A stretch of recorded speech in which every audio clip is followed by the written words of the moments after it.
Mr. Silent Channel. Please don't skip the ads, at paki-like naman, share at subscribe mo na rin, salamat. Kabanata 1811 Bakit ka nandito? Noong 1811. Bagamat ang mga monghe sa sinaunang daigdig ng engkanto ay may ganap na mataas na kamay sa mga tuntunin ng paglilinang, ngunit nakita na ang ilang mga monghe ay sunod-sunod na pinatay ng mga mandirigman ng angkan, marami pa rin ang ayaw na maging unang ibon. Kung sakaling sa makatuwid. Nang makita si Zenrin Loksha na handang gumawa ng inisyatibo na hilingin kay Ying na lumaban bilang pinuno ng labanan, isang grupo ng mga monghe mula sa Northern Profound Sect ang nagpakita pa rin ng kanilang suporta. Hinaharap ang papuri mula sa grupong ito ng mga kapwa at disipulo, si Master Loksha. Mga anak ng White Tiger Clan, nagdusa hanggang mamatay. Ang tunay na Loksha ay lumabas gamit ang kanyang espada, at nang gumalaw si Bei Zuan Leifa, nagsimulang lumitaw ang Dao Dao Rune sa kalangitan, at isang dosenang Phantom Thunder Formation lamang ang lumitaw. Ginamit ni Ying Qiong ang kapangyarihan ng White Emperor para mabilis na umiwas, ngunit puno na ito ng mga panganib. Sinubukan niyang mapalapit sa totoong tao na si Loksha, ngunit nalaman niyang ang totoong tao na si Loksha ay natutunan mula sa dati niyang sasakyan at hindi siya binigyan ng pagkakataong makalapit. Tumikim si Real Master Loksha, matagal na niyang natuklasan na ang mga kasanayan sa pakikipaglaban ng mga clan warrior na ito ay higit na nakahihigit kaysa sa sinaunang daigdig ng engkanto. Kaya, mas mainam na gumamit ng malawak na hanay ng mga taktika upang mangbomba ng walang pinipili, sa halip na bigyan ng pagkakataon na makisali sa malapit na labanan. Ito ay ito.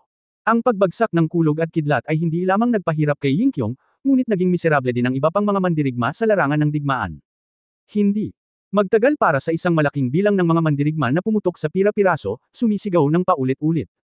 Nang makita ng lahat sa angkan ng eksenang ito, ang kanilang mga mukha ay namutla, at sa araw na ito, ang mga monghe ay ganap na nagsimulang pumatay, at ang balanse ng labanan ay tumagilid muli. Hindi masyadong malaki ang agwat sa pagitan ng mga monghe, at kung magpapatuloy ka sa ganito, mamamatay ka. Ang buhok ni Huang Yuzhan ay ganap na nagulo sa oras na ito, at isang mahabang espada ni Feng Yan ang nagpatalsik sa isang monghe. Nang makita niya ang eksenang ito, nakaramdam siya ng pagkabalisa. Ziner, Yuna, takbo, siya. Umaasa lang na makaalis ang henerasyon ng mga babaeng Phoenix, para may pag-asa pa ang angkan ng Phoenix. Ayokong umalis sa clan ko at tumakas. Xiao. Ikan-away ni Ziner ang double whips ni Feng Yan at nakipaglaban ng gusto sa Daoist Red Knight sa Fenglinhai. Ang Daoist na pula. Si Knight ay may hawak na isang instrumentong hugis rosas na pulang-pula, at ang nagliliyab na apoy ay patuloy na nagiging mga palaso. Habulin patungo kay Xiao Ziner.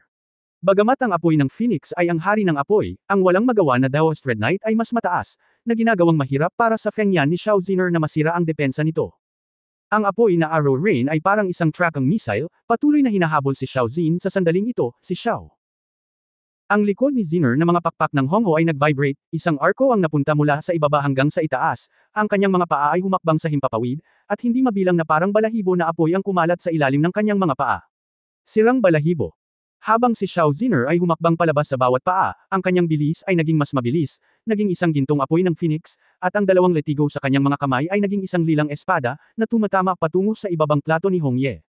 Sunog Linjia, ang Daoist na pula. Nalaman ni Knight na hindi niya kayang makipagsabayan sa mga taktika ng pakikipaglaban ni Xiao Ziner, kaya ginamit lang niya ang kanyang tunay na enerhiya, at lumitaw ang isang flame armor na parang kaliski sa buong katawan niya. Bang! Ang laslas na espada ay tumama sa Wolin armor, na lumikha ng isang shockwave ng apoy. Pinalipad si Xiao Ziner. Kahit na siya ay isang hakbang sa unahan, hindi siya matamaan ng kabilang partido, ngunit ang kanyang paglilinang ay hindi kasing husay ng iba, at talagang ayaw niyang lumaban. Haha, ang maliit na babae ng angkan ng Phoenix, ang Daoist na ito ay kulang pa sa isang kaldero para sanayin si Yang Wouji, masunurin ka lang sumunod sa Daoist, ngunit ililibre kita, mata ko ang mukha ni Hong Ye. Hindi maintindihan ni Xiao Ziner, ngunit sa pagtingin sa masamang ekspresyon ng lalaking ito, alam niyang hindi ito magandang salita, tumahimik ka. Galit siyang napag-alitan, at muling nag-alab ang apoy ng Phoenix sa buong katawan niya, lumilipad sa isang arko sa hangin, at sinaksak ng espada ang Daoist Hanggai. Red Lotus Fengming Sword. Ang mga talulot ng pulang lotus ay namumulaklak, patuloy na umiikot, at ang lakas ng pagtagos ay patuloy na tumaas ng husto. Daoist na pula. Ang mga mata ni Ye ay malamig na kumislap, ang kanyang mga kamay ay nakataas, at ang isang malaking halaga ng nag-aalab na tunay na enerhiya ay natipon sa kanyang mga braso, na bumubuo ng dalawang malalaking nagninangas na mga palad, na parang isang higanteng Buddha na pinagsalikop ang kanyang mga kamay. Ang Chiang Hand ni Firelin. Nakita kong nasa gitna ng magkabilang kamay ang Golden Phoenix pagkahuli nito. Nabigo ang espada ni Xiao Ziner na makalusot sa depensa ng Daoist Red Knight, ngunit kinurot siya ng dalawang malalaking Crimson Phantom na kamay. Haha, anong lasa? Binilisan ng The Whist na si Hong Ye ang pag-pump up ng kanyang tunay na enerhiya, na para bang dudurugin niya ang katawan ni Xiao Ziner. Xiao! Kinagat ni Ziner ang kanyang mga pilak ng ngipin, huwag mong subukang patayin ang babaeng Phoenix sa apoy. Phoenix Nirvana. Kinagat niya ang sakit ng kanyang mga buto at direktang pinaandar ang Phoenix Dance Nine Heavens para ma-absorb ang Chiang Han sa kanyang katawan. Bilang ang enerhiya ng apoy ay patuloy na nilalanghap, ang lakas ni Xiao Ziner ay nagsimulang tumaas, at ang kanyang mga mata ay naging matalas. Nang makitang hindi maganda ang sitwasyon, ang The Whist Red Knight ay sumigaw lamang ng sarili niyang pulang espadang lumilipad, saksakin ka ng ilang espada, tingnan mo paano ka pa nahihirapan. Xiao! Nagulat si Ziner, bagamat maaari na siyang makalaya sa sandaling ito, ngunit hindi niya ito magawa sa maikling panahon, ang espadang ito ay tumusok sa kanya na parang buhay na target. Ziner, ate, si Huang Yuzhan at Du Yuner, na nasa ibaba, lahat ay namutla nang makita nila ang eksenang ito. Nagbigkas ng formula si Hong Ye The Whist, at lumipad ang pulang espadang lumilipad patungo kay Xiao Ziner na may ubu. Sa isang kidlat, Xiao Ziner. Siya! Mabilis na nag-volley ng sirang balahibo, bumangon, at iniwasan ang liwanag ng espada na ito. Sinota. Nagulat si The Whist Hong Ye, nalaman niya na ang kanyang kamay na Chiang ngayon, ang tunay na puwersa ng asensya ay nag-ambala ng ilang uri ng puwersa. Isang matangkad at magandang babaeng Caucasian na may amber na buhok at isang alampay, na nakasuot ng puting blusa at kulay abong pantalon na may bewang, ang biglang lumitaw sa tabi ni Xiao Ziner. Sa babae, hangin. Natigilan si Xiao Ziner, hindi niya inaasahan na biglang darating si Prinsesa Ai. Tiningnan siya ni na may pag-aalala, "Are you okay, Phoenix Girl?" Ito ay, "Sige, salamat. Kung hindi, baka nasugatan ako." Si Xiao Ziner ay taos-pusong nagpasalamat sa kanya, ngunit pagkatapos ay nagtaka, "Bakit ka nandito?" "Ako ay nasa punong tanggapan ng asosasyon at nanood ng live na broadcast ng iyong kumperensya kasama ang mga miyembro, ngunit biglang nagkaroon ng kaguluhan sa eksena, at ang live na broadcast ay naputol. Naramdaman kong hindi maganda ang sitwasyon, kaya dali-dali akong lumapit, nag-aalala na ang langit at ang mga tao ay gumagawa ng multo, ngunit hindi ko inaasahan ang ganoong eksena." Tiningnan ni Ayer ang eksena ng hindi mabilang na mga casualty at malungkot na sinabi, "Huli pa ang lahat." Sa kalagitnaan ng pangungusap, naging alerto si Ayer at itinaas ang kanyang kamay upang ipakita ang kakayahang pagkahiwa-hiwalay patungo sa harapan. Boom! Daan-daang nagliliyab na mga palaso ang nakakalat sa hangin na parang mga spark. Naghinala si The Whist Hong Ye at sumimangot, "Anong klaseng spell ito? Sino ka? Isinilang kang kakaiba." Ayer. Hindi maintindihan kung ano ang sinasabi niya, ngunit napansin niya sina Zuan Hai at Chi na hindi kumibo mula sa likuran. Sinabi ng dalawang dakilang ninuno ni Lian, "Phoenix Girl, nasaan si Lucifer? Tayo lang. Walang pagkakataong manalo." Nang marinig ito, medyo nena si Xiao Ziner at sinabing, "Bakit mo rin siya binanggit? Nasaan ako? Alam mo ba kung saan nagpunta si Ye Fan? At saka, kung dumating siya, tiyak na matatalo niya ang mga taong ito." Ay! May bakas ng pagkagulat sa kanyang pares ng tubig na mga mata, at hindi niya maintindihan kung bakit ganito ang naisip ni Xiao Ziner, ngunit ayaw niyang makipagtalo, sumimangot siya, "Kung gayon, umatras muna tayo, hindi magandang mag-away tayo, mahalaga na antalahin ang oras." Kabanata 1812 Heroic Soul. 1812. Walang silbi ang pag-antala ng oras, kung hindi tatayo ang angkan natin, walang makakatayo. Umiling si Xiao Ziner at sinabing, "Prinsesa Ayer, maaari mo na sanang iwan ang bagay na ito, salamat sa pagligtas sa akin, ngunit kailangan nating lumaban. Ito ay tungkol sa kaligtasan ng angkan." Ayer. Nakaramdam ng kaunting kawalan, ngunit hinangaan din ang katapangan ng mga anak ng angkan na ito, pagkatapos ng lahat, ito ay malinaw na isang labanan na halos imposibleng manalo. Tila bagaman ang angkan ngayon ay hindi kasing lakas noong unang panahon, hindi pa rin nawawala sa kanila ang magiting na kaluluwa ng kanilang mga ninuno. "Susubukan kong tulungan kang magtago," bulong ni Ayer sa kanyang puso, maaari lamang niyang subukang protektahan ang ilang tao hanggang sa lumitaw si Ye Fan. Naisip na ito ay lubhang kakaiba. Makatuwiran na kahit nasaan man si Ye Fan sa mundo, dapat niyang malaman ang sitwasyon dito. Bakit hindi siya dumating? Pwede. May mas malala pa ba sa krisis sa clan meeting dito? Ngunit wala siyang oras para isipin iyon, dahil nang makita ng mga monghe sa sinaunang mundo ng engkanto ang hitsura ni Ayer, sunod-sunod na lumipad ang mga tao upang tulungan ang The Whist na si Hong Ye. "Prinsesa Ayer. Pumunta at tulungan si Yuner, kaya ko ang sarili ko." Lalong nag-alala si Xiao Ziner na hindi ito makayanan ng kanyang kapatid na babae. Napabuntong hininga si kung siya ay naging ligaw tulad ng ginawa niya at nawalan ng malay, maaari niyang ibalik ang mga bagay, ngunit sa kanyang normal na estado, maaari niyang protektahan ang kanyang sarili at iligtas ang iba. Naging butil siya, at nang muling lumitaw, nasa harap na siya ni Du Yuner. Si Du Yuner ay nakikipaglaban sa dalawang Earth Core Cultivator. Ang batang babae ay walang karanasan at ang kanyang cultivation base ay hindi nangingibabaw. Siya ay ganap na natalo at maaari lamang ipagtanggol. As soon as Lumitaw si isang hurricane ang direktang nagpakawala, na nagpapalipad sa dalawang Earth Core Cultivator. Maaaring nakapatay siya ng mga tao, ngunit naisip niya na kung masyadong mabilis ang pagpatay niya sa ilang monghe na may mababang antas ng paglilinang, maaaring hayaan niyang direktang makialam ang master na nanunood sa labanan. Kung ang dalawang mahabang buhay na kaharian ay binaril, hindi niya magagawang harapin ang mga ito. Upang maging ligtas, itinuring niya pa rin ang pagpapaliban bilang kanyang unang layunin at hindi nang ahas na gumawa ng masyadong maraming galaw. Prinsesa Air. Si Duyuner ay pagod na pagod at hinihingal nang makita ang isang kaibigan na matagal na niyang hindi nakikita, sa sobrang tuwa niya ay halos umiyak siya. Lumingon si Air at ngumiti, Yun pakibawi, paprotektahan kita. Oo. Mabilis na nagsindi ng apoy si Duyuner at ginamit ang apoy upang maibalik ang kanyang enerhiya. Nang makitang muling sumalakay ang dalawang monghe na natangay niya, direktang binuksan ni Air ang isang kalasag ng butil upang harangan ang pag-atake ng kalaban. Sa hangin. Ang babaeng ito ay hindi mukhang isang magsasaka, ngunit siya ay medyo kamukha ng matandang babae na tinatawag na propeta, na gumagamit ng pamamaraan ng paglilinang na tinatawag na mahika, bulong ni Chilean Patriarch.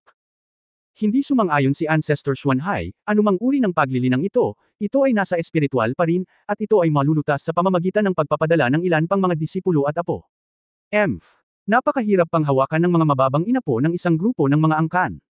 Kung magpapatuloy ito, ang ninuno na ito ang gagawa nito. Nagsimulang mawala ng pasensya si Ancestor Chilean. Kapatid na Chilean, huwag kang mag-alala, tinitingnan mo ang sitwasyon ng labanang ito, ang mga anak ng ating sekta ay kulang sa aktwal na karanasan sa pakikipaglaban, gamitin lamang ang pagkakataong ito para turuan sila ng leksyon, nakangiting sabi ni Zuan Hai, ikaw at ako ay direktang bumaril para pumatay, hindi ba masyadong mura? Itong mga clan liar.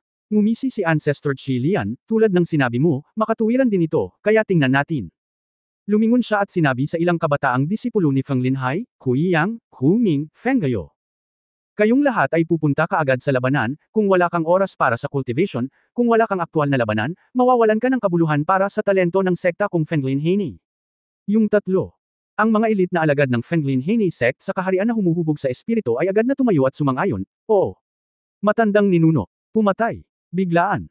May tatlo pang monghe sa kaharian na humuhubog sa espiritu, at ang panggigipit sa mga mandirigma ng angkan ay biglang tumaas ng husto, at dumami ang mga nasawi sa labanan.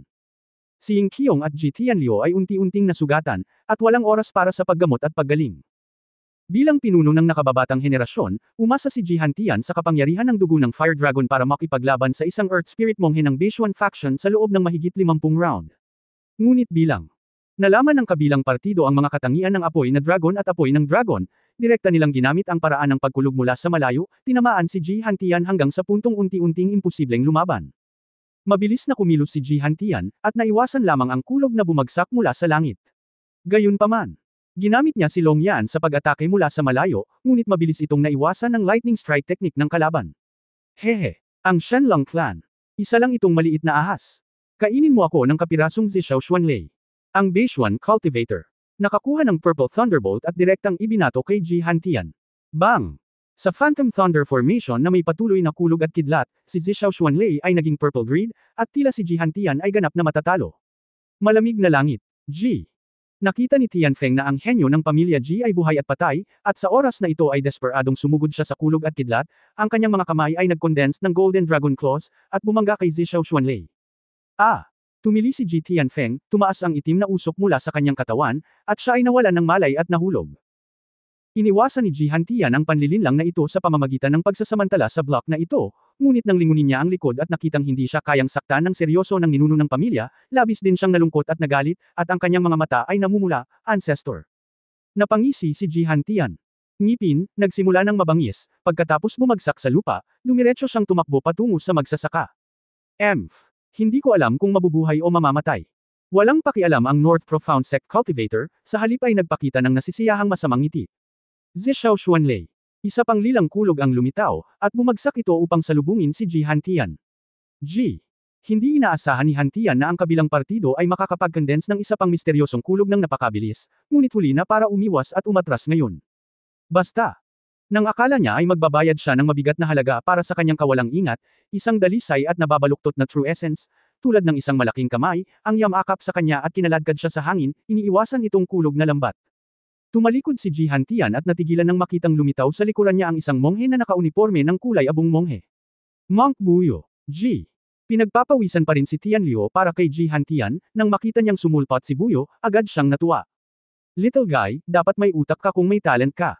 Ang ganitong singil ay makatarungan. Ang eskrimidor sa Qingyi ay lumitaw, at nang siya ay bumagsak ng maganda, isang turkesa na ambon ng espada ang umaalingaw-ngaw palayo sa kanyang kamay. Ang Northern Profound Sect Cultivator ay nagmamadali at hindi alam kung paano ito haharapin, kaya nagawa niyang iangat ang isang True Yuan Shield. Ngunit minamaliit niya ang lakas ng pagtagos ng layunin ng espadang ito. Ang malaambon na layunin ng espada na ito ay nahulog sa kalasag at direktang tumagos. Hindi mabilang na patak ng ulan, ang direktang tumusok sa magsasaka, at isang ambon ng dugo ang sumabog mula sa magsasaka. Tila buo pa rin ang tao, ngunit namatay siya sa lugar. Liu Qinghao, nandito ka rin. Gulat na sigaw ni Huang Yushan, medyo basa ang kanyang mga mata. Kabanata 1813 Kawalan ng Pag-asa. 1813. Bagaman sa mga sinaunang Diyos, ang relasyon sa pagitan ng mga angkan at ng dalawang maluwag na magsasaka na ito ay naging normal sa daan-daang taon.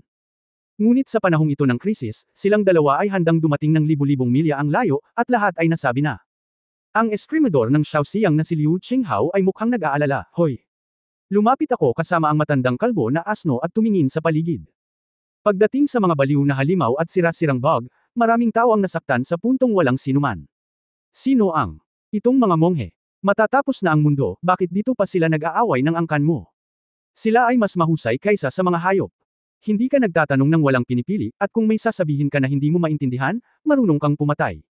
Ako na. Nakita ito ng maaga, wala silang pakialam sa buhay o kamatayan ng mundong ito. Hindi nila tinatrato ang mga tao bilang mga tao sa lahat. Dugo, marahas na sabi. Maraming miyembro ng angkan ang napuno ng matuwid na galit. Bagamat mayabang ang angkan, hindi nito pinatay ang mga inosenteng tao ng walang habas, ni hindi nila sinasaktan ang mga ordinaryong tao. Kung hindi, hindi sila may tatagaw sa mahabang panahon sa mahabang ilog, at mayroong mga batang babae ng Phoenix at iba pa na sumasali sa militar upang tumulong sa pagtatanggol sa bansa. Gayunpaman, sa kanilang mga mata, ang mga monghe na ito sa sinaunang mundo ng mga engkanto ay ganap na nananakot at mamamatay tao na mga demonyo. Ang mga pumatay sa mga angkan at mga sinaunang mandirigma ay hindi hihigit sa mga pumatay sa mga angkan at mga sinaunang mandirigma. Nang bumagsak ang isang spell, isang malaking bilang ng mga ordinaryong madla ang namatay sa eksena, na kasing random ng pagtapak sa mga reptilya. Amitabha, mukha namang nakikiramay si Monk Buyo. Liu Qinghao. Natuklasan din na ang mga nasawi ay mas malala pa kaysa sa kanilang naisip bago sila dumating, at ang kanyang mukha ay biglang lumubog. Siya. Sumulyap sa paligid na may kainahinala, nasaan si Ye Fan? Nasaan ang bata? Kahit na hindi siya sumali sa clan meeting, wala siyang pakialam kung mangyari ang ganoong kalaking bagay. Ngumuso si Ying Qiong, inaasahan pa ba natin ang napakalakas na kalaban? Junior. Anong magagawa niya? Ang pangalan ng Sword God ay walang iba kundi pagmamalabas, paano ito maihahambing sa pangalan ng Martial God ni Ye Wuya? Kumunot ang noo ni Liu Qinghao, may gusto siyang sabihin, ngunit pagkatapos na tumingin kina Chilian at Zuanhai sa malayo, hindi siya nagsalita. Siya. Nadama na kung narito si Ye Fan, tiyak na magagawa niyang maging isang malaking puwersa, ngunit medyo hindi rin siya sigurado sa lakas ng dalawang matandang halimaw na ito. Realidad Loksha. Sekta, halika rito para protektahan ang Dharma. Isang grupo ng mga monghe mula sa Northern Profound Sect ang nakinig at mabilis na bumalik sa harapan ni Master Loksha. Kahit na ang monghe na si Feng Linhai ay alam kung ano ang mangyayari at mabilis na umatras. Hindi na nagpapigil si Master Loksha, direktang pinaandar ang tunay na kakanyahan ng Heavenly Spirit, pinakilos ang tubig at gintong aura sa pagitan ng langit at lupa, at mabilis na nakabuo ng malaking ulap sa hangin. Si Gengjin ay umaakit ng kulog. Ang totoong tao na si Luo Xia ay naglabas ng higit sa 1 dosina. Sunod-sunod na enerhiya ng Gengjin, na naging pinong puting beam at lumipad patungo sa gitna ng venue. Ang nakapaligid na mga ulap, isang malaking bilang ng mga kulog at kidlat ang naakit, at hindi mabilang na matalas na puting gintong kulog at kidlat ang bumagsak patungo sa bukid. Boom boom boom, ang natatakpan ng mga makapal na bagyong may pagkulog at pagkidlat ang mas malungkot na sigaw. Ang mga mandirigma ng clan, ninunuman o elder, ay hindi nalabanan ang paraan ng pagkulog ng Heavenly Spirit Realm na ito. Nakita ni Ayer na hindi maganda ang sitwasyon, at mabilis na naglabas ng isang serye ng mga kalasag ng butil sa hangin. Parang, bang bang bang. Sa isang mahinang tunog, maraming kulog ang sumabog sa kalasag ng butil. Bagamat nabasag ang kalasag, sa patuloy na pagpuno ng Ayer, marami itong nakaharang. Nang si Liu Qinghao. Nakita niya si Ayer, nagliwanag ang mga mata niya, is it your little girl? Are you awake now? Si ay walang oras upang abutin ang mga lumang araw, at sumigaw, lahat ay mamamatay kung ito ay magpapatuloy. Tumakbo, si Ying Qiong at Ji Tianliu, at iba pa. Ay tumingin sa paligid at nakitang halos lahat ng miyembro ng angkan ay nasugatan, at sila ay nawala ng malay o masyadong dumudugo, at sila ay malubhang nasugatan sa lupa. Wala pang ibang sinaunang mandirigma at ordinaryong tao na nabubuhay pa sa pinangyarihan, at sila ay pagod na sa pamamagitan lamang ng paglaban sa nagngangalit na mga nahawahan. Ang orihinal na malaking venue ng daan-daang libong tao, natatakot ako na wala pang 10% ng mga normal na tao na nabubuhay sa panahong ito. Matandang ninuno. Fair na. Kapag hindi ka na pumunta ulit, lilipulin ko ang pamilya. Ang isang elder ng White Tiger Clan ay napaluha, hindi sinasadya at masakit kay Ying. Nakita ni Qiyong si Bai Yan, na malubhang nasugatan sa isang pagkawala ng malay, at ang mga inapo ng angkan na may kahihiyan na mga mukha, na may desperado na mga mata sa galit. Hindi lamang ang pamilyang Baiho, ngunit ang pamilyang Shenlang ay mas nakakatakot. Si Yelong Teng ay nahulog sa isang pool ng dugo, nakasando sa ang sulok ng pader ay matagal nang hindi na ipagpatuloy ang pakikipaglaban. Ye Chunhua. Ancestor Tianliu. Tumakbo tayo kasama si Han Tian. Iwanan ang mga berdeng burol para hindi ka mag-alala tungkol sa pagsunog ng kahoy.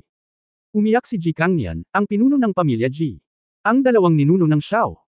Ang pamilya, sina Xiao Wansong at Xiao Wanlo, ay brutal ding pinatay ng mga monghe ng pangkat ng Beishuan at Feng Linhai ayon sa pagkakabanggit, at ang kanilang mga miyembro ng clan ay nagdusa ng mabibigat na casualty. Ziner, Yuner, let's go, isa ang makakatakas. Nakikiusap ako sa iyo. Huang Yushan said with red eyes. Xiao.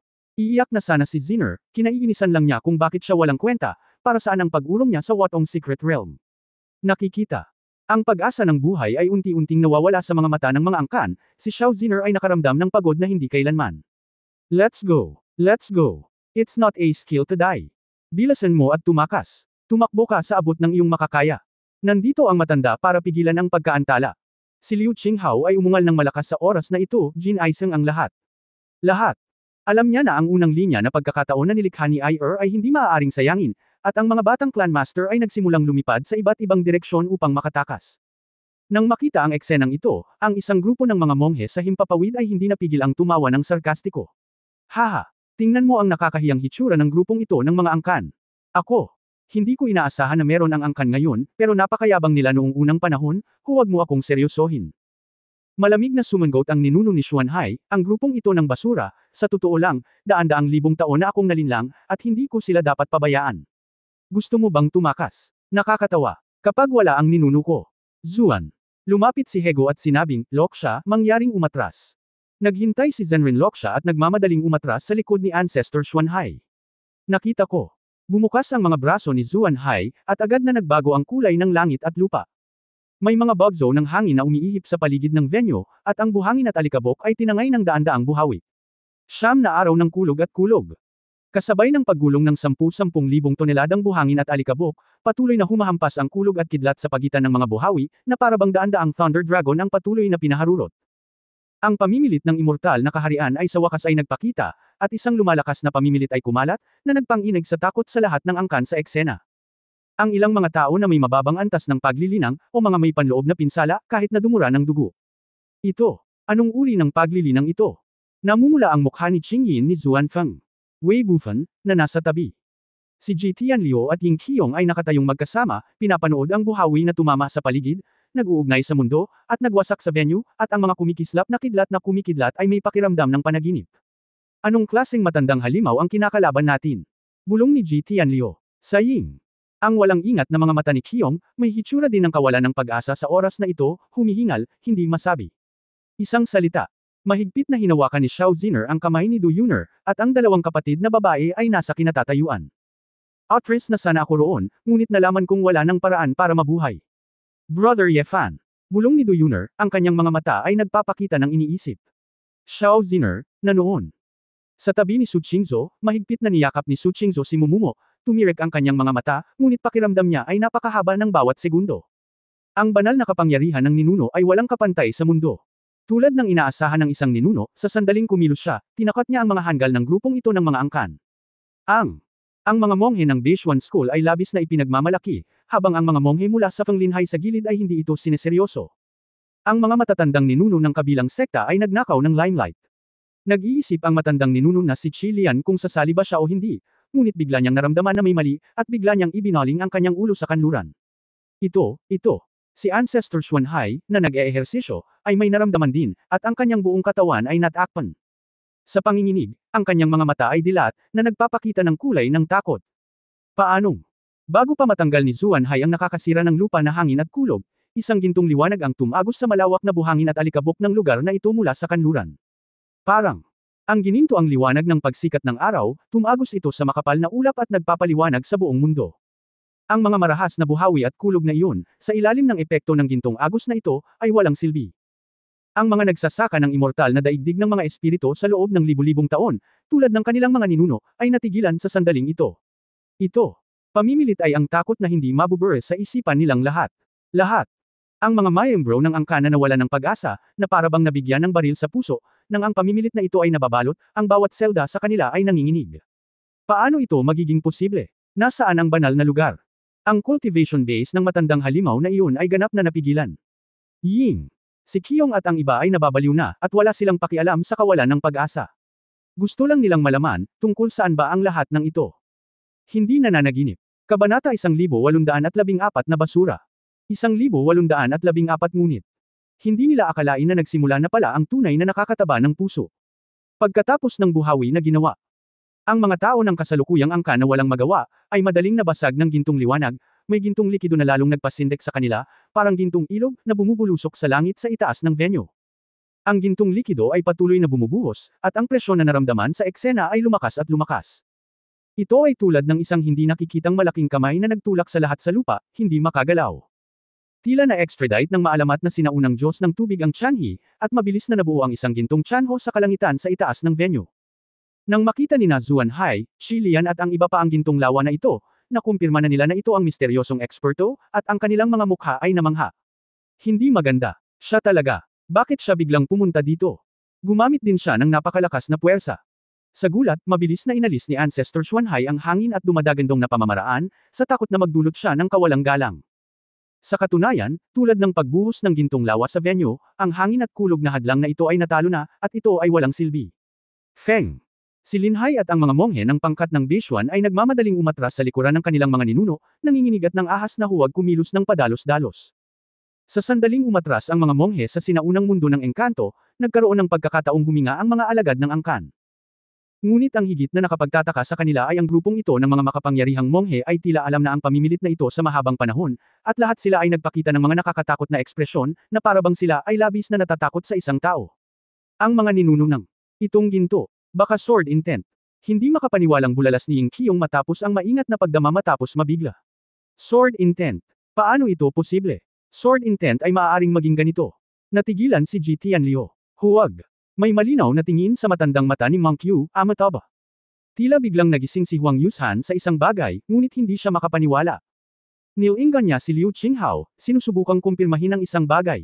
Sa oras na ito, si Liu Qinghao ang kanyang buong katawan ay nanginginig na, at ang kanyang mga mata ay kumislap sa pananibik, tama. Ito ang liquefaction ng sword intent. Ngunit, ito ay halos imposible. Siya, maaari talagang kontrolin ang layunin ng espada sa isang nakakagulat na antas.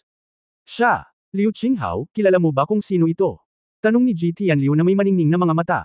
Hindi napigil ang matawa, sino ang pinakamalakas na espada sa mundo, at wala kang anumang puntos. Ninuno, sino ang taong ito, napakahirap bang hulaan? Umubo si Ji Hantian at pinunasan ang gilid ng kanyang bibig. Tumingin siya sa gininto ang lawa ng Tianho sa kalangitan na may pag-ayaw at paghanga sa kanyang mga mata. Sina Ji Tianliu, Ying Qiyong, at iba pang mga ninuno ng angkan, matatanda, at mga bata ay nagpakita ng magkahalong ekspresyon. Hindi sila makapaniwala, nagulat, ayaw, namangha, at natakot. Sa katunayan, marami sa kanila ang may ilang hindi malinaw na hula sa kanilang mga puso. Yung taong yun. Ngunit, ang kapangyarihang sumisira sa mundo sa harap nila ay nagpaparamdam sa kanila ng labis na kabalbalan. Paanong ito ay isang bagay na dapat taglayin ng isang binata sa edad na 20s? Higit sa lahat, ang kanilang panloob na pagpapahalaga sa sarili, ang kanilang pagmamataas, ay nag-aatubili sa kanila na maniwala. Kung siya talaga. Kung ganoon, ano pa ang silbi nitong pinaghahanda ang clan meeting na ito? Sila ay desperadong sinusubukang umatras, sinusubukang mag-isip ng isang plano, at lumaban pabalik-balik dito, para saan ito? Sa mata ng iba, hindi ba ito isang komedya na katawa-tawa at mapagbigay? Ha! Nakahinga ng maluwag si Ayer sa oras na ito, inalis ang kalasag ng butil, at napangiti ng maluwag, sa wakas, narito na. Sa mga kinatatayuan. Ang mga mata ni Xiao Ziner ay namumula sa oras na ito, ang kanyang paghinga ay samakal, tinabig niya ang kamay ni Du Yuner, at sinabing may pagtataka, nakita ko ito. Ano ang sinisigawan mo? Ang iyong kapatid na si Ye Fan ay ang pinakamahusay. Naririnig mo ba ako? Ate, ako. Huwag mo akong kausapin. Ayokong marinig. Pagkatapos, sumisigaw, hindi napigilan ng luha ni Xiao Ziner ang pagpatak, pinunasan niya ito gamit ang kanyang manggas hindi ko ito mapunasan, naagrabyado ako at ayaw, pinigilan ang boses ko at umiyak. Bastard! Death Yefan! Gusto ko lang ipahiya ako. Og! Sister, huwag kang mag-isip ng ganyan, si Du Yuner ay orihinal na napakasaya, ngunit nang makita si Xiao Ziner na umiiyak ng malungkot, napahiya siya. Marunong siyang umaliw. Siya! Alam niya na sa nakikitang napakalaking agwat, ang pagpapahalaga sa sarili ni Xiao Ziner ay tiyak na hindi komportable. Ako, ano ang ginagawa ko sa mga araw na ito? Nagsumikap ako. Ako ay isang idiot. Ako ay isang idiot.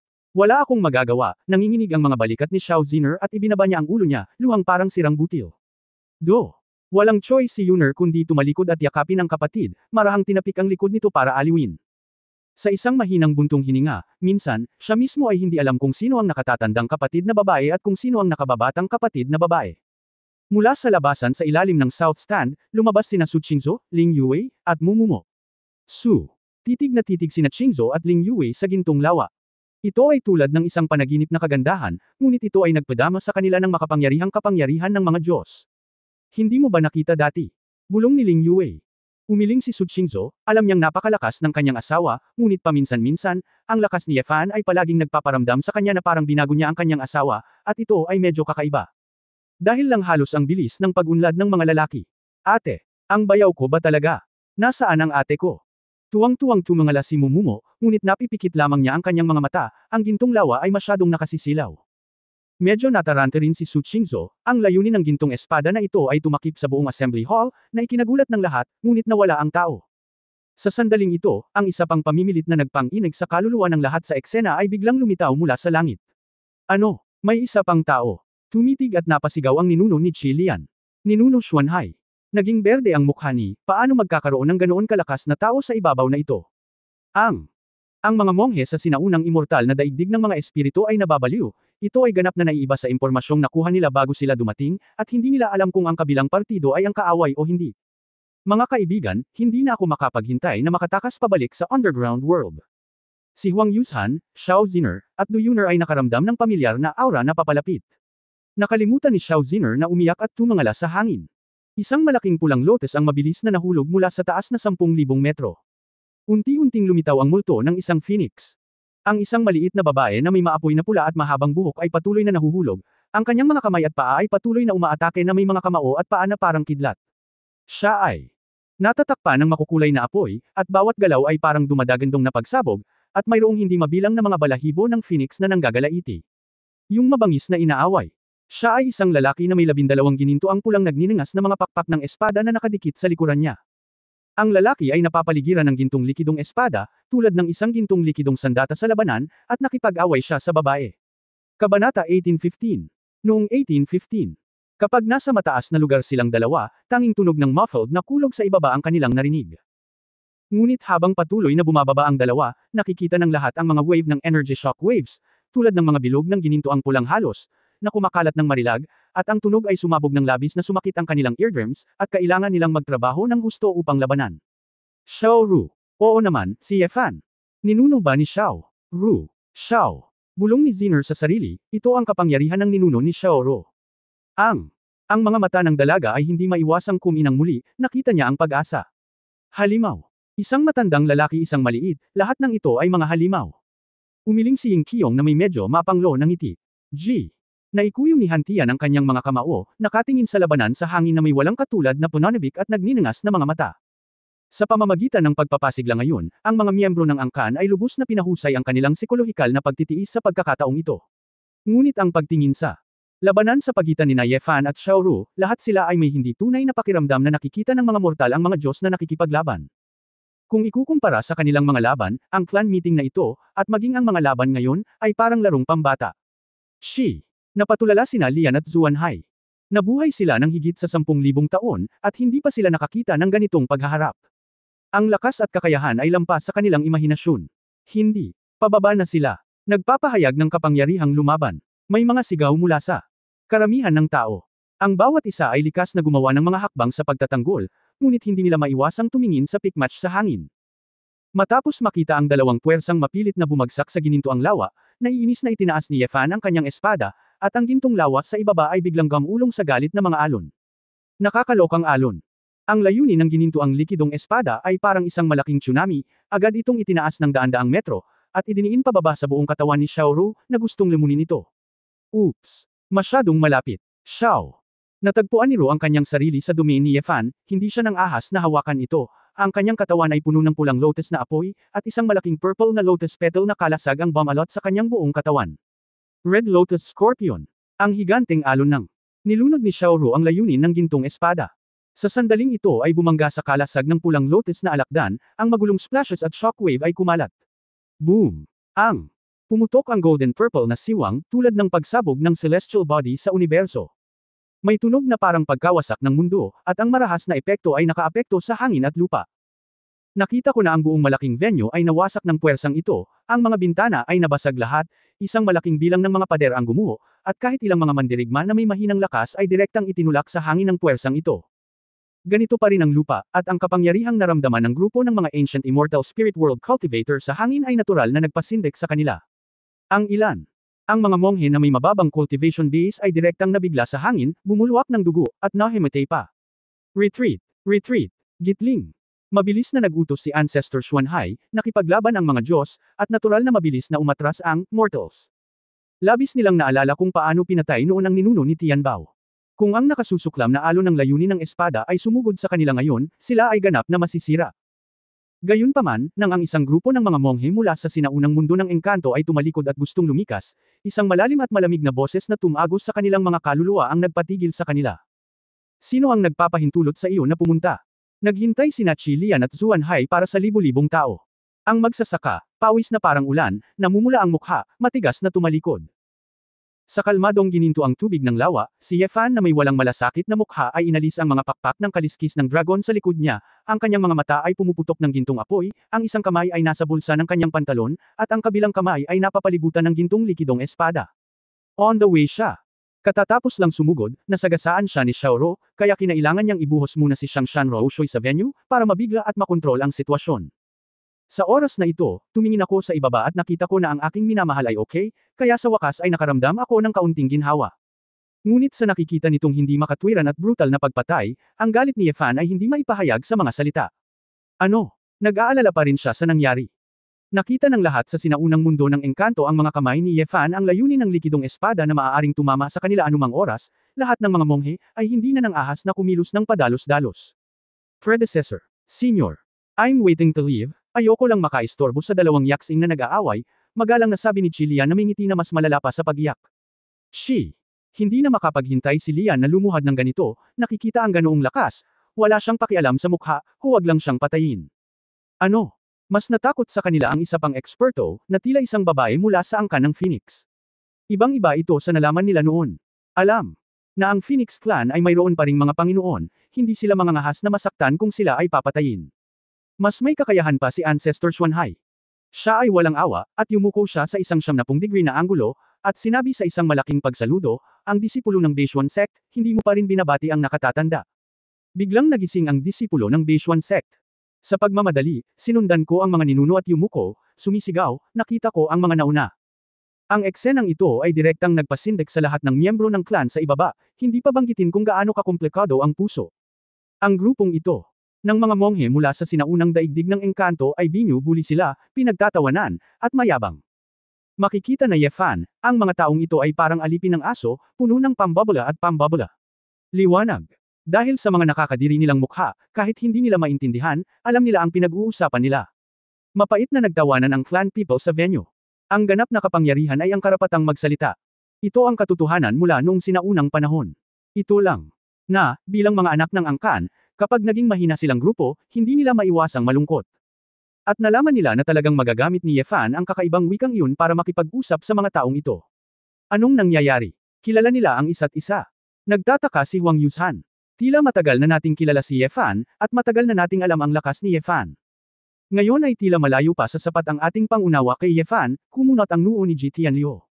Liu Qinghao. Sumulyap sa kanila at walang magawang sinabi, marunong kayong umatras at huwag maglakad-lakad, alam niyo shit. Lahat ng tao sa clan. Kami ay nakaupo sa balon at nanunood sa langit, ngunit si Ye Wuya ang nanalo sa huli. Ang Diyos ng digmaan ay wala na, ngunit may isang mas batang Diyos ng espada. Hehe. Lahat tayo ay ginagampanan ni Yehuya. Si Ying Qiong ay tila medyo matanda na sa isang iglap. 10 taong gulang, napabuntong hininga siya. Nagustuhan siya ni Yehuya, syempre may vision siya, pero bakit naiintindihan mo talaga ang batang ito? Umiling si Liu Qinghao sa damdamin. Sa sandaling ito, sa gininto ang lawa sa himpapawid, isang maapoy na pulang figure ang lumipad pataas. Xiao. Napabuntong hininga si Ru, na may bakas ng takot sa kanyang mukha, napakadelikado, muntik na akong masaktan sa iyo. Ninuno Xiao Ru. Si Huang Yushan at ang iba pang miyembro ng Phoenix Clan ay pinagpapawisan ngayon, nang makitang maayos si Xiao Ru, lahat ay nakahinga ng maluwag. Nang marinig ni Xiao Ru ang boses, ibinaba niya ang kanyang ulo at kumaway sa kanila ng nakangiti, Yushan, nandito ka ba? Hihi. Ninuno. Pinatay ng mga magnanakaw na ito si Wan Song at ang ninuno ni Wan Lo. Pakiusap Xiao Ru. Ang mga ninuno ang Panginoon para sa atin. Sigaw ni Xiao Huang sa oras na ito. Xiao. Kumurap-kurap si Ru, tiningnan niya ang eksena kung saan ang dugo ay umaagos na parang ilog ng Shira, ibinuga niya ang kanyang bibig, at sinabing casual, iyon na nga.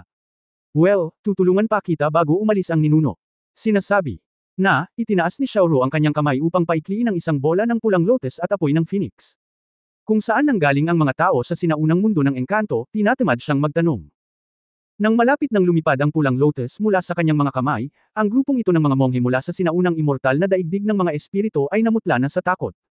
Ang lakas nito. Ang apoy ng phoenix ay tiyak na hindi nila kayang labanan. Bagamat hindi nila alam kung paano lilipad ang pulang lotus, makakatakas lang muna sila. Takbo. Isang grupo lang ng mga cultivator ang mapapalingon at makatakas, itinaas ni Yefan ang kanyang kamay na may likidong sword intent at binalot ang pulang lotus na malapit ng gumalaw. Ang mga monghe sa sinaunang mundo ng engkanto ay natigilan saglit, ngunit hindi nila inaasahan na ililigtas sila ni Yefan. Xiao. Kumunot ang noo ni Ruo, anong ginagawa mo? Hindi ka ba naparito para patayin sila? Kabanata 1816 na Sword God. 1816. Madali ang pagpatay, ngunit kailangan mong maghintay. May itatanong pa ako sa kanila. Sabi ni Yefan. Anong itatanong mo? Bilasan mo at ituloy mo ang laban. Medyo nakaramdam ng kawalang interes si Xiao Ru. Oo. Tumingin si Fan kina Zuan Hai at Qi Lian, kailan mo nalaman na hindi nawasak ang mundong ibabaw?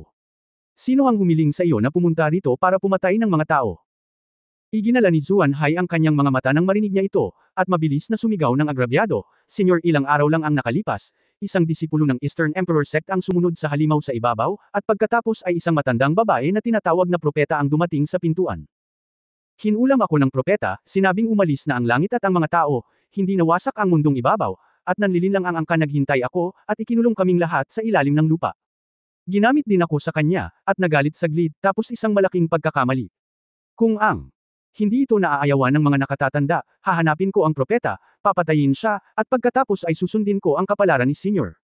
Matagal nang inaasahan ito ni Yefan, ngunit ngayong nakumpirma na, lihim niyang pinagalitan ng grupo ng mga Escape Alliance na lalaki ni Sisley dahil sa pagiging basura. Sinabi ko sa kanila na baka may problema, at sinabi ko pa sa kanya na ayos lang. Oo. Sinabi ni Fan sa malalim na boses, sa tingin ko. Hindi niya siguro sinabi sa iyo na sa likod ng mga eksena siya ay isang Diyos, at ako ay isang tao mula sa mundong ibabaw, tama ba? Ano? Si Qi Lian at Zuan Hai ay natakot. Nagulat sila, hindi nila inaasahan na ang propeta ay nasasakupan ng langit at tao. Kasi, sa kanilang konsepto, paano nakipagsabuatan ang langit at tao sa mga monghe? Hindi ba dapat sa digmaan tayo kapag nagkita tayo? Tungkol naman sa si Yefan bilang isang tao mula sa mundong ibabaw, hindi nila masyadong inisip, hindi pa banggitin kung sino si Yefan, sa katunayan, tila wala itong kinalaman sa kanila at sa angkan. Sa lalong madaling panahon.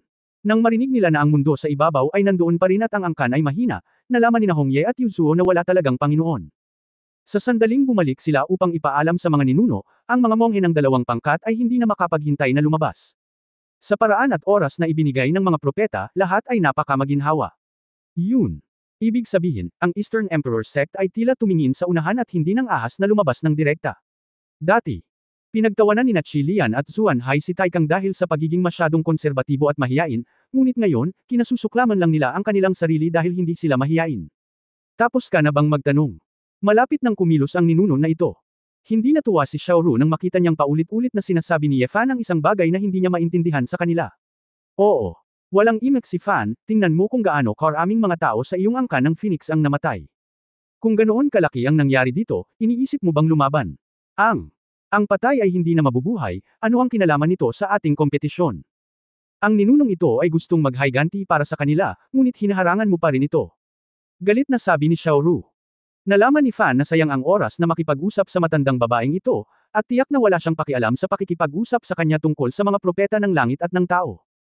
Sa madaling salita, si Ye Fan ay masyadong tamad na makipag-usap sa kanya nang walang kaparekan, at patuloy na nagtanong kay Xuanhai, nasaan ang propeta ngayon? Kay Xuanhai. Ngumiti ng papuri ang ninuno, Senyor, pagkalabas ko, hindi ko alam kung nasaan na ang propeta. Payagan mo akong maghintay sandali. Oras, matagal na kaming naghahanap, tiyak na bibigyan ka namin ng paliwanag. Sa tingin mo maniniwala ako sa kalokohan mo? Ngumisi si Ye Fan. Senyor, hindi mo ako kalaban, ang lakas ng loob mong manlinlang.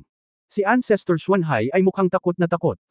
Sa sandaling ito, nakita ni Xiaoru na hindi siya pinapansin ni Ye Fan, at galit na nag-apoy sa apoy ng Phoenix, at agad na lumipad sa kalangitan, nag-flash ng 12 apoy ng Phoenix sa hangin.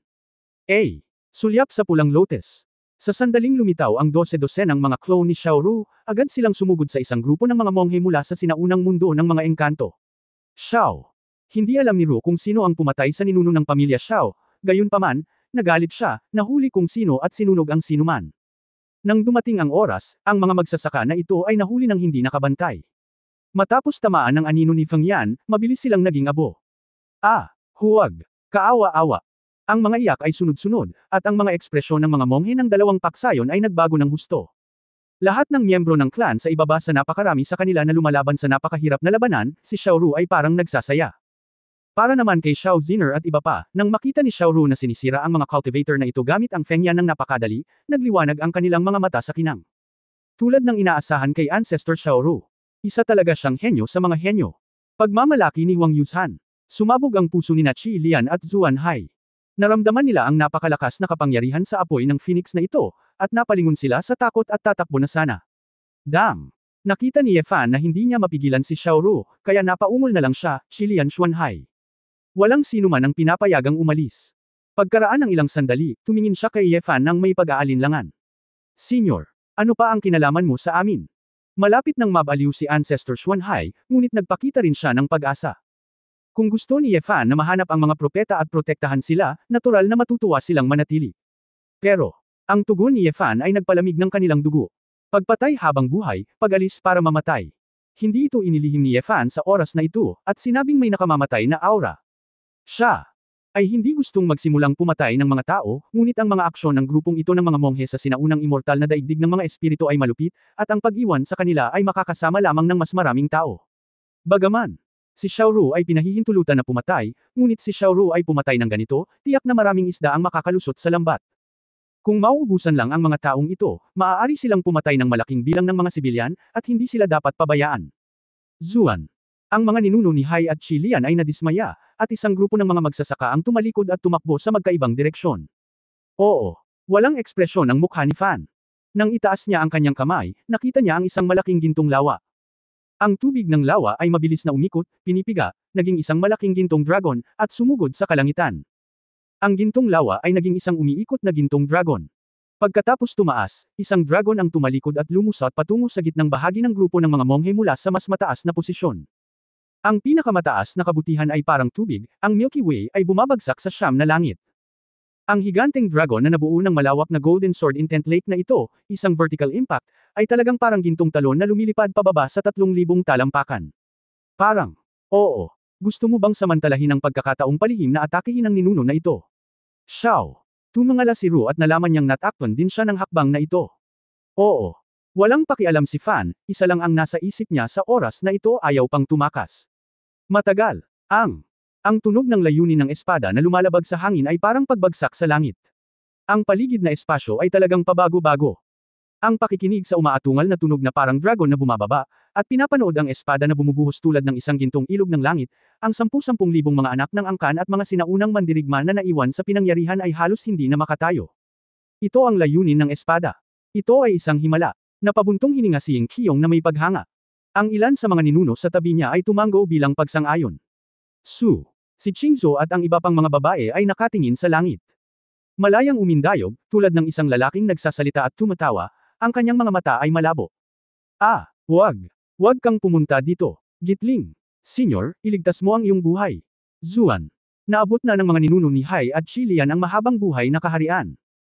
Ang kanilang tunay na kakanyahan, ngunit nakaharap sa gintong higanteng talon na bumabagsak mula sa likuran, naramdaman pa rin nila na ang kamatayan ay patuloy na nalalapit. Boom! Kapag ang gintong likidong higanteng dragon ay bumagsak sa isang paalang na eroplano, si Dangkong ay direktang kumalat sa lahat ng direksyon. Ito ay na parang ang isang talon ay tumama sa isang slab ng bato, at ang tubig ay nagsimulang maghugas sa lahat ng direksyon. Dahil sa epekto ng suntok na ito, ang bilis ng sword intent ay kasing bilis ng agos ng rumaragasang alon, at ang kapangyarihan nito ay parang 1,000,000 hayop, galit na lumabas. Sa sandaling ito, ang mundo ay tila nagyelo, at ang tunog ay hindi marinig. Sa mga mata ng lahat, mayroon lamang isang rush ng ginto. Sa isang kisap mata, daan-daang monghe ang nahuli at nilamon sa layunin ng gintong likidong espada. Ito ay parang, ang pilak na bote ay sumabog sa tubig, at ang bakal na kabalyerya ay nakausli at ang espada ay sumisibol. Siyam na kanta ng Milky Way, na nakabitin ng patiwarik sa langit, libu-libong tropa at kabayo, ay mawawasak sa isang iglap. Ang mga tao sa angkan sa ibaba nito. Gininto ang lumaragasang alon na tumatakip sa langit ay nagawa na ng maraming tao na hindi maimulat ang kanilang mga mata, at hindi nila makita kung ano ang nangyari. Ang tanging bagay na sila ay lahat nakatingin sa lalaking nakatayo sa harap ng hangin sa oras na ito, nakatingin sa kanyang kalmadong likod, na parabang para sa kanya, isang bagay lang ang ginawa niya. Ang usok at alikabok ay nawala, at sa langit, maliban sa mga sirang damit na nahulog. At ilang mahiwagang kasangkapan, kahit isang bangkay ay mahirap hanapin. Ang araw, sa pamamagitan ng buhangin at alikabok, muling sumisikat sa mga tao ng angkan. Ginawa nito. Nararamdaman nila ang init ng pagiging buhay, ang init ng buhay. Ay, hindi ko alam kung saan nanggaling, at may mga hindi mapigil na iyak. Isang elder na puno ng dugo, na hindi alam kung aling angkan, ay puno ng luha. Direkta siyang napaluhod. Ipinatong niya ang kanyang kamay sa buhangin at bato, hinampos ang kanyang ulo pababa, ang kanyang mga balikat ay kumaibot at nabulunan, Sword God. Salamat sa Sword God. Life-saving grace. Woo! Dahan-dahan, parami ng parami ang mga anak ng angkan, napagtanto ng lahat ng mga sinaunang mandirigma na sila ay nailigtas at napaiyak sa tuwa. Ito ang kawalan ng pag-asa mula sa impyerno, at ang pakiramdam ng pagbabalik sa mundo, na nakakita ng pag-asa, ay talagang nagpakilos sa kanila. Oo. Hindi lamang sila iniligtas ng fan, ngunit pinayagan din nilang magpatuloy ang kanilang angkan, sekta, at pamilya. Sword God. Maraming salamat sa Sword God. Mabuhay ang Sword God. Parami ng parami ang mga taong kusang loob na lumuhod sa lupa at nagbigay-pugay at nagpasalamat sa lalaking nasa langit. Sila. Huwag mong pakiramdam na ang pagluhod ay nahihiya. Sa harap ng ganoong kalakas na tao, para silang mga mortal na nakaluhod at sumasamba sa mga Diyos, which is a matter of course. Sina Ying Qiong, Huang Yuzhan, Ji Tianliu, Liu Qinghao, at Monk Buyo, isang grupo ng mga master ng mas matandang henerasyon, ay nakinig sa Sword God na sumisigaw ng malakas sa eksena, itinaas ang kanilang mga ulo at tumingin sa likod ng binata. Nasa ulirat. Chapter 1817 Bakit ka ganyan? 1817 isang lilang phoenix na nagniningas na lotus ang namumulaklak sa hangin, at lumitaw mula rito si Xiaoro. Siya sumulyap sa kaninang tahimik na kalangitan, ang matubig niyang mga mata ay mabilog, ang kanyang bibig ay bamuka at siya ay napabulalas, ha? Mayroon ka pa ring panloloko, paano mo ito naisip?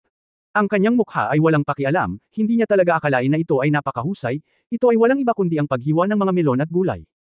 Higit pa rito, napakalinaw niya na ang kanyang sariling kabutihan ay ang hangganan lamang ng pagpasok sa espada ng puso, at ang potensyal ng pag-unlad ay higit pa sa kanyang nahawakan. Hindi sa banggitin ng anumang bagay, kung maaari niyang makabisado ang triple disintegration sa hinaharap, ang laki ng gintong lawan na ito ay tiyak na tataas ng husto. Kapag ang dami, tsaka isa lang siyang sword intent ngayon, paano kung makalusot siya sa hugis ng kaluluwa? Siyempre, lahat ng ito ay nangangailangan ng oras, pagsisikap, at pananaw. Bagamat ang pang-araw-araw na pagsasanay ay nakakabaliw, paminsan-minsan ay nagsasanay siya ng mga panloob na kasanayan at counter-attacks, ngunit ang kanyang pagsasanay sa espada ay hindi nahuhuli. Ang eskrima ay hindi na nakabatay sa pang-araw-araw na pagsasanay ng eskrima at mga panlilinlang upang mapabuti, ngunit sa buhay, sa pamamagitan ng kanyang nakita at narinig, bigla ang inspirasyon at akumulasyon ng pag-unawa. Pag nakita mo, para kay Ye Fan, matagal nang isinama ang kendo sa kanyang mga iniisip, at kung ano ang nasa puso niya ay ipahahayag sa kendo.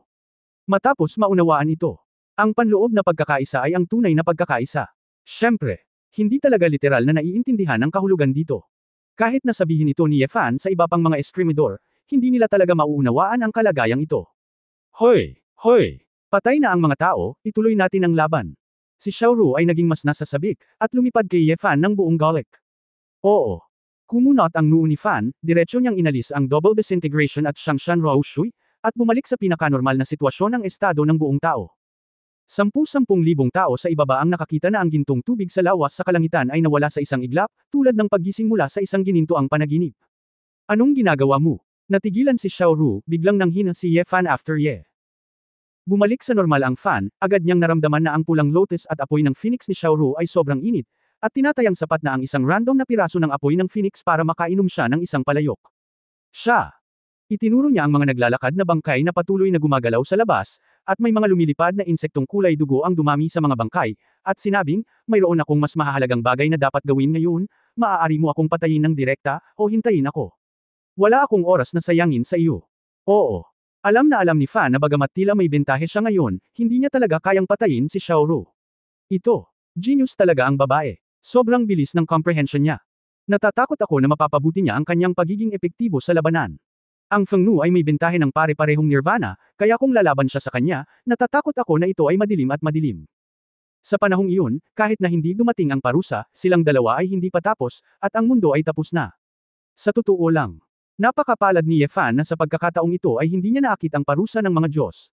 Sa kabuuan, sumuko rin si Ye Fan, at inalis niya ang lahat ng kanyang lakas at naging isda sa chopping block. Kung gusto mong patayin, patayin mo, hindi lang ako lumalaban. Masungit na sigaw ni Xiao Ru, sumasayaw habang nasa ere ang kanyang mga kamay at paa, at galit na sinabi, bakit mo ginagawa ito? Hindi ito masaya. Nakakatamad. Si Ye Fan, na nagmamalasakit sa kanya ng labis na kalokohan, ay tumalikod. Lumipad ito patungo kay Su Qingzhou. Nang makitang talagang bumababa si Ye Fan, Xiao. Galit na nag-condensed siro ng bola ng pulang lotus at phoenix na apoy sa kanyang mga kamay, at gumawa ng kilos na ihagis ito pababa. Ngunit nalaman niya iyon. Hindi talaga tumakas si Ye Fan, talagang hindi siya takot sa kamatayan. Mabahong batang lalaki. Kasing buhong ni Ye Wuya. Ito. Eksena talaga ang bumulaga sa mga miyembro ng clan sa ibaba. Nagtataka sila kung bakit gustong kalabanan ni Xiao Ru si Ye Fan. Ngayon si Xiao Ru ay aatake mula sa likuran. Ano ito? Si Huang Yuzhan ay nagmamadaling sumigaw, Xiao Ru Ancestor Ru. Anong ginagawa mo dito? Nag-aatubili si Xiao Ru kay Feng Yan at pinakawalan ng dugong nasusunog na estado ng pulang lotus, hindi talaga masaya. Yushan, wala na ako, hindi na ako babalik, patuloy kayong magsasanay. Kung ganoon, maaaring may pagkakataon na magkita muli. Pagkatapos magsalita, lumipad si Xiao Ru at nawala sa isang kisap mata. Ancestor Xiao Ru. Ang mga miyembro ng Phoenix Clan ay sumigaw ng ilang beses, ngunit hindi ito pinansin ni Xiao Ru. Huang Yuzhan, Xiao Ziner, Du Yuner, at Xiao Huang at iba pang miyembro ng tribo ng Phoenix, bagamat inaasahan na hindi na babalik si Xiao Ru. Wala na ang clan, ngunit napaka-sentimental nila nang marinig nilang personal na sinabi ni Xiao Ru. Gayunpaman, ang atensyon ng mas maraming tao sa oras na ito ay nasa Ye Fan pa rin. Nakita ng lahat ang kapangyarihan ng Sword God na biglang bumababa. Medyo maulap at umaambon, ngunit alam din nila na normal na hindi makakita sa pamamagitan ng paglilinang ng isang master. Lumapit si Ye Fan kay Su Qingzhou at sa iba pa, tumingin sa babae, at kinumpirma ang babae. Hindi sila nasaktan, kaya nakahinga siya ng maluwag at sinabing, asawa, pasensya na, nagalit ako sa Xiao Ru na iyon at nagpumilit na lumaban, at muntik na akong makaligtaan. Su. Ngumiti si Qingzhou at umiling, halika, alam kong may gulo. Kuya, ikaw ay napakahusay. Ang mga mata ni Mumumo ay kumikinang ng maliwanag. Kung hindi dahil sa kapatid niya, gusto niyang umakyat at yakapin si Ye Fan at halikan siya. Oo. Nagkibit-balikat si Fan, anong seryoso sa ganitong klaseng bagay, pero anong nangyari dito? Ano bang meron sa mga mala-zombie na bagay at surot na iyon? Su. Agad na inilarawan ni Qingzhou ang sitwasyon sa pinangyarihan, ngayong patay na si Ye Feng, sa wakas ang mga bagay na ito ay hindi naaatake sa estratehikong paraan, at ang banta ay nabawasan ng malaki. Ngunit, ang problema ngayon ay tila kumakalat ito mula sa disyerto, at kung ito ay papasok sa bayan, ito ay magiging isang malaking problema. Tulad ng inaasahan, Ye Feng. Hulaan ko na may problema siya, ngunit hindi ko inaasahan ang sitwasyong ito. Kaagad na tanong ni Ye Fan muli siyang nagtanong, paano namatay si Ye Feng? Sigurado ka bang patay na siya? Kinagat ni Su Qingzhou ang kanyang ibabang labi at sinabing, pinatay ko siya. Kinumpirma na siya ay patay na. Oh, medyo nagulat si Ye Fan. Medyo kinakabahang sinabi ni Su Qingzhou, asawa. Hindi ka magagalit sa akin, wala akong magagawa tungkol dito. Ano ang iniisip mo, naging pabaya ako, dapat matagal ko na siyang pinatay, nagmamadaling sabi ni Ye Fan. Bayaw. Ang gwapo talaga ng kapatid ko kanina. Akala namin ni Ate Weiwei ay tapos na, salamat sa kapatid ko sa pagtayo. Sinabi ni Mumumu na may matagal na takot. Sumimangot si Su Qingzhou at Commandant sa kanyang kapatid. Kabanata 1818 pinalitan. 1818 mo. May naalala si Mumo, inilabas ang kanyang dila, at ngumiti ng alanganin, hindi kita pinupuri. Pinag-isipan ni Ye Fan si Su Qingzhou, bahagyang tumaas ang gilid ng kanyang bibig, at nakangiting sinabi, tulad ng inaasahan sa aking asawa, maaasahan pa rin siya sa mga kritikal na sandali. Umiling si Su Qingzhou, si Ye Feng ay pabaya din, kung hindi, ito ay magiging napakahirap. Bagaman hindi masasabing napakalakas ni Ye Feng, kung hindi ka magsisikap, tiyak na hindi mo siya mapapatay.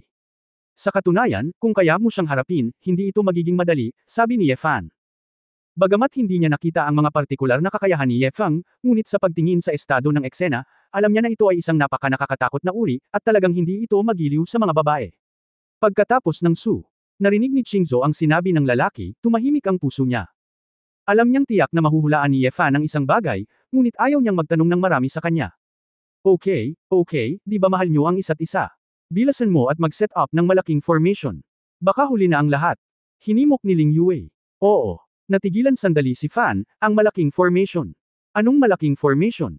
Agad na nagpaliwanag si Ling Yue at sinabing, ang problema ngayon ay ilipat ang mga posisyon ng 17 estatwa, kailangan na nating magmadali, hindi dapat maraming manggagawa dito. Buhay ka ba? Saka paano naman yung aura na sinabi mo para i-activate ang Great Formation? Okay lang ba na walang aura? Tanong ni Su Qingzhou. Siyempre hindi, ngunit kailangan mong iset up muna ang malaking pormasayon, at pagkatapos ay humanap ng paraan para makuha ang espiritual na enerhiya. Hindi talaga gumagana. Maaari mo lamang subukang ipunin ang lakas ng lahat ng naruroon upang mapunta sa nakagagalit na enerhiya. Subukan mo, walang magawang sabi ni Ling Yue. Kumunot ang noo ng Fan, ang nakakagalit na enerhiya ay hindi sapat, masisira nito ang mga estatwa na nakaayos sa hanay. Tutal, ito ay isang pangkaraniwang material lamang, at hindi nito kakayanin ang labis na nakakagalit na enerhiya na pumapasok. Tapos anong sabi mo? Dapat ko bang ayusin ang isa pang hanay ng pagtitipon ng espiritu? Hindi sapat ang mga materyales, at huli na, sabi ni Ling Yue. Nag-isip sandali si Fan, tumalikod, at tumalon sa ring sa gitna ng venue. Sa oras na ito, ang mga mata ng mga manunood ay sumusunod kay Ye Fan, at nang makita nila siyang papunta sa gitna, lahat ay tumingin sa paligid. Ang mga sinaunang mandirigma na may kakayahan pa rin sa mga aktibidad, upang maiwasan ang mga bangkay at lumilipad na insekto na may mga virus na makapasok sa lungsod, kailangan kong tulungan mo akong magkasama, tahimik at payapa ang boses ni Ye Fan, ngunit kumalat ito sa lahat. Tainga, 10,000 tao sa gilid. Nakinig ang field, at maraming tao ang umiling at nagwagayway ng kanilang mga kamay sa takot. Ang iyong kamahalan na Sword God ay magalang. Ang dami mong sinasabi sa akin. Dapat gawin ng kontrabida ang kanyang makakaya. Ang iyong kamahalan na Sword God ay sinira ang kontrabida. Maraming tao ang lumuhad ng direkta sa lupa at iniyuko ang kanilang mga kamay kay Ye Fan. Nakita ni Ye Fan ang eksenang ito at nakinig sa mga boses na nagmumula sa lahat ng direksyon. Kahit sobrang galang niya sa mga outsiders, wala siyang balak magpalabas, pero kung sobrang takot sa kanya ng iba, syempre baka igalang nga siya. Hayaan. Hindi nila ito gagawin, tinatayang matatakot sila, at sasakit lang ang ulo nila at hindi mag-aalala tungkol dito. Oo. Inunat ni Fan ang kanyang kamay, senyales na tumahimik ang audience. Bigla na lang. Ang mga ninuno ng malalaking angkan, tulad ni Bai Hu. Gaano kalakas ang prestihiyo na ito, ang mga angkan na hindi nasisiyahan sa isa't isa at nakikipagkompetensya sa isa't isa upang makipagkompetensya sa isa't isa, ngayon silang lahat ay sumusunod sa utos ng isang binata. Malinaw, pagkatapos ng labanan ngayon, pinalitan ng Diyos ng Espada ang Diyos ng Digmaan at naging mundo. Isang figure tulad ng pinuno ng angkan. Kahit na, si Ye Fan ay mas sikat kaysa kay Ye Wuya noong panahong iyon. Kasi, si Ye Wuya ay may karapat-dapat na mga gawa, ngunit higit sa lahat ay umasa siya sa puwersa upang sugpuin ang loob, habang iniligtas ni Ye Fan ang mga angkan sa mundo. Saan? Natatakot ako na si Ye Fan ay mag-isa sa hinaharap, na sinasabi na wala siyang pakialam sa mga gawain ng angkan, at kung hindi siya babalik sa angkan ng Shenlong upang manahin ang negosyo ng pamilya, natatakot ako na walang maglalakas loob na salakayin ang angkan ng Shenlong, lalo pa ang ideya ng angkan ng Ye at Longmai. Si Ye Longteng, na nakasandal. Sa pagkakataong ito, ang pamilyang Ye ay lubos na nasugatan, ngunit sa hindi inaasahang pagkakataon, hindi sinasadyang muli silang tumayo sa tuktok ng angkan. Isang ina po na tumangging bumalik sa pamilya Ye, ngunit pinanatili ang pinuno ng angkan ng pamilya Ye. At ilang araw lang ang nakalipas, ang kanilang pamilya Ye ay puno ng sama ng loob sa taong ito, at ngayon ay tila isang iskandalo ng pamilya at isang biro. Dalawang bagay, isa, ang malalakas na lalaki, lahat ay pumunta sa lugar ni Ling Yue at sumunod sa kanya. Mangyaring tumulong upang ilipat ang mga estatwa sa paligid ng venue. Pangalawa, ang natitirang mga lalaki at babae na may kakayahang lumipat, pumunta para hanapin ang mga storage bag na nakakalat sa paligid ng venue, Hongwang Stone, Ye. Sabi ni Fan sabay kuha ng storage bag sa katawan niya. Ang bag, at isang sample ng prehistoric stone, ay nagsabi, "Aba, wala akong oras upang magpaliwanag, at pagkatapos makolekta ito, ibibigay ko ito kay Ling Yue." Ling Yue sa. Ang layo nang narinig nito, at biglang nagningning ang mga mata niya. Hindi niya inaasahan na magkakaroon ng ganoon. Isang paraan. Bagamat maraming bagay ang nawasak, maraming bagay ang nahulog ngayon, ngunit hindi gaanong napansin ng lahat.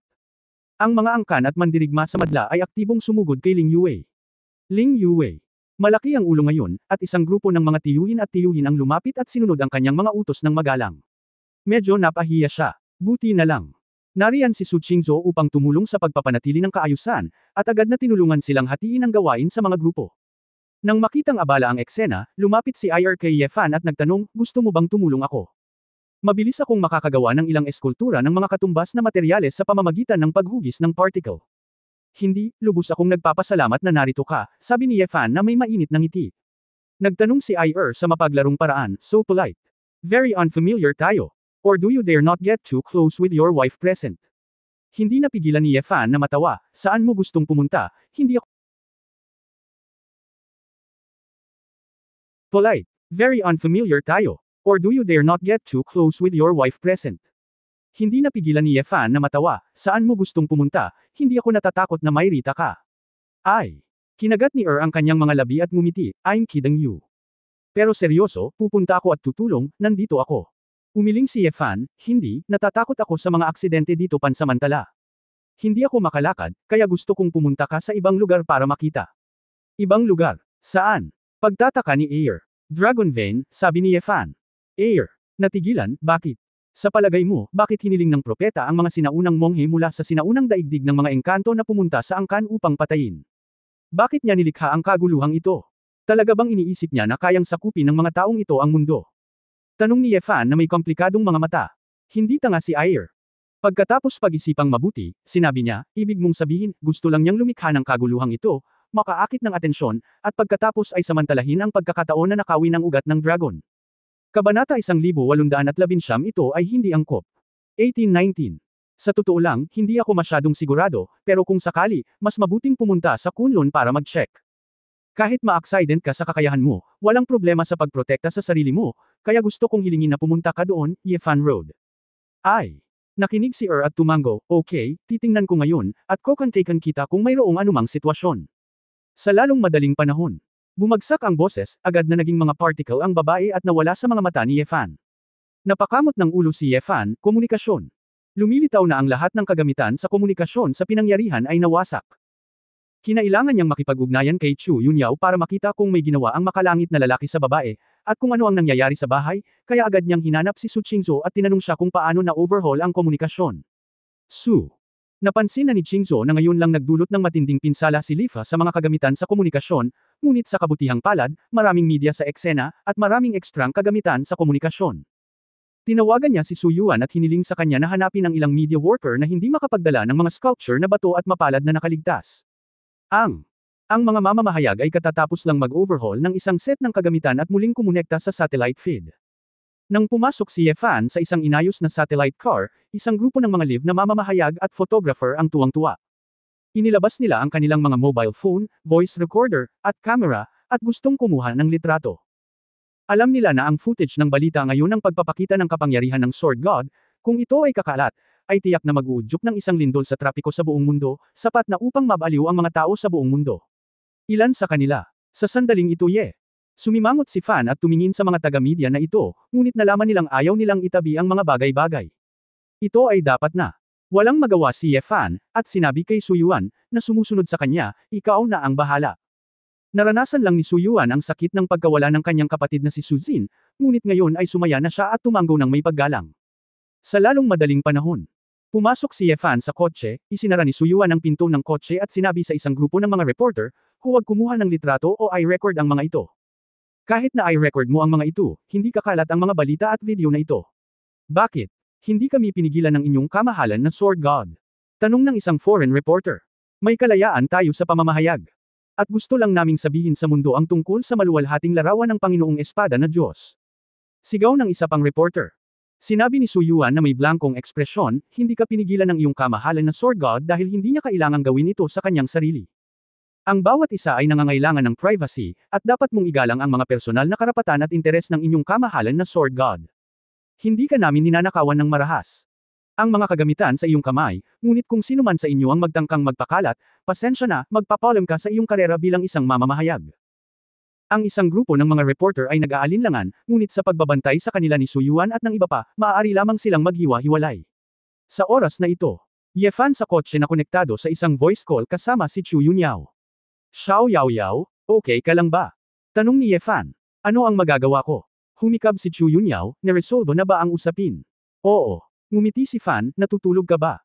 Oo, tamad na sinabi ni Chu Yunyao, sa mga araw na ito ay wala akong masyadong pahinga, samahan kang tulala upang mahanap si Hong Wangxi, at iniwan ako doon. Oo. Nagpout si Fan, iniisip na tila hinihila mo ako doon, ngunit hindi siya nag-abalang makipagtalo, at nagtanong, kung gayon ang missile ay ang hudyat na ipinadala mo sa akin. May ilang red gold energy fluctuation sa lugar ng tao, maliban sa pakikipaglaban mo dyan, wala na sigurong ibang paliwanag. Noong una, gusto kong hanapin ang Void para ipaalam sa iyo, ngunit hindi pa napunta doon ang Void, kaya hindi ako makateleport ng direkta, kaya kinailangan kong gumamit ng paraan ng paglulunsad ng mga cruise missiles, na palaging mas mabilis kaysa sa eroplano. Pumunta ako sa matulog pagkatapos mailunsad ang mga missile, kaya ko naman ginawa ko na ang lahat, tila inaantok at nanghihina si Chu Yunyao. Nakahinga ng maluwag si Ye Fan at sinabing, ayos ka lang, salamat sa iyong pagsusumikap, maraming tao dito ang namatay, at may isa pang virus na kailangang kontrolin. Wala nang ibang gagawin, magpahinga ka na lang. Siya ay malapit na. Pinutol ang komunikasyon, ngunit biglang nagtanong si Chu Yunyao, isang virus. Ano? Sinasabing nakalabas si Ye Feng. Ginamit niya ang Huang Xiang na iyon bilang isang nabubuhay na sisidlan sa pagkultura, at nagpalaki ng mga lumilipad na insektong kulay dugo. Ang mga nahawaan ng mga ito. Bagamat patay na si Ye Feng at walang controller, ang mga bangkay at lumilipad na insekto na ito ay patuloy na lumalawak, at sinusubukan nilang kontrolin ang disyerto na ito gamit ang isang malaking hanay ng mga magic technique. Agad na nabawi ni Chu Yunyao ang kanyang espiritu, ang katawan ng tao ay naglilinang ng mga lumilipad na insekto. Zombie virus. May sinuman ba sa angkan na iyon ang nahawahan? Oo, anong meron? Naguguluhan si Ye Fan.